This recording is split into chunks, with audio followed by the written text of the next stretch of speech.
Hey guys, over na han fevigum mangin slime karon siam do na chan lo start tam. Hey container nya, hey spoon nya, hey color rang kha nya raspberry red ang kha nya. Chan hey pigments ka kan tel lenga hey fevigum aglu per chu lenga hitan chi hi kan tel bokanga chan glycerin le activator. Da chan lo siam chu la. First at chan fevigum nya nga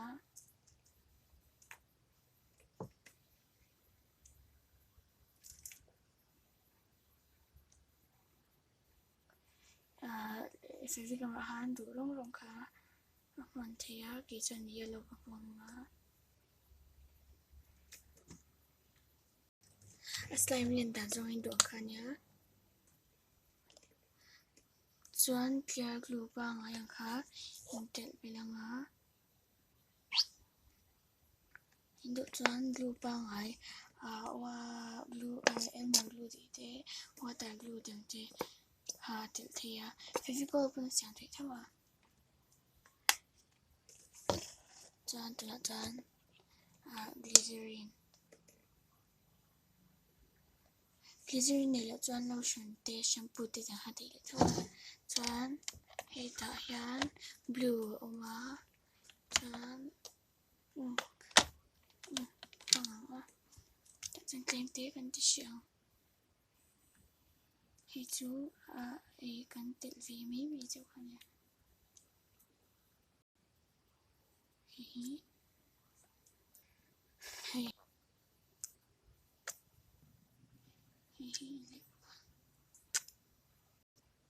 hey pigments nya pigments nya so ti tar pa pa da le chawa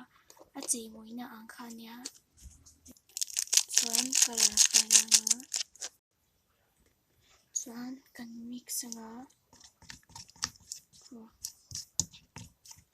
color khona to ni me wa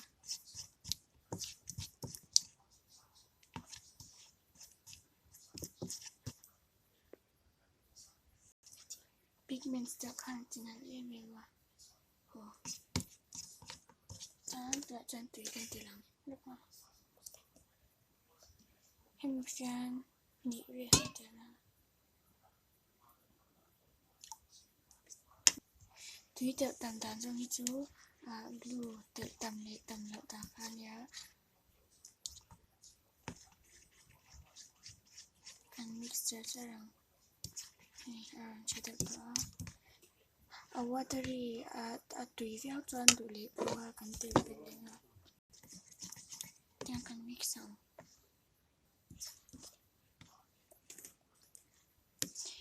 tui tel dan tu ka chu in glue a tak that lo khan me ya chuan elmer glue tiang te in mang ni chuan te kha chu ti ja tel te ka khanga ni lawa an chu cha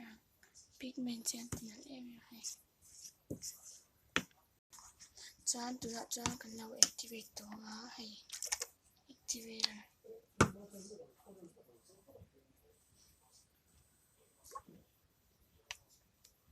half spoon vel khan ya nga kan ta shi putang hey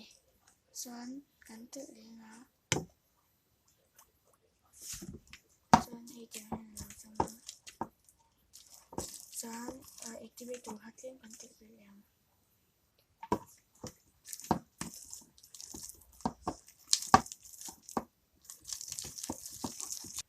hian coating kan meet mai nga hei kan slime khan ya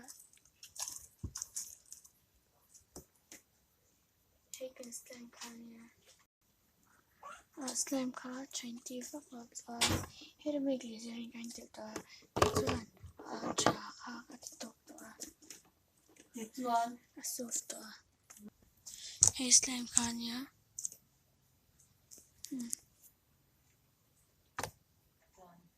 hey chuan hi kan video hi charity chuan in lo like nga chuan i lo subscribe lo chuan lo subscribe shek sham boki chuan min lo comment la in ngai dan te min lo share sakula chuan he video hi min lo in sakavain kan lo bye.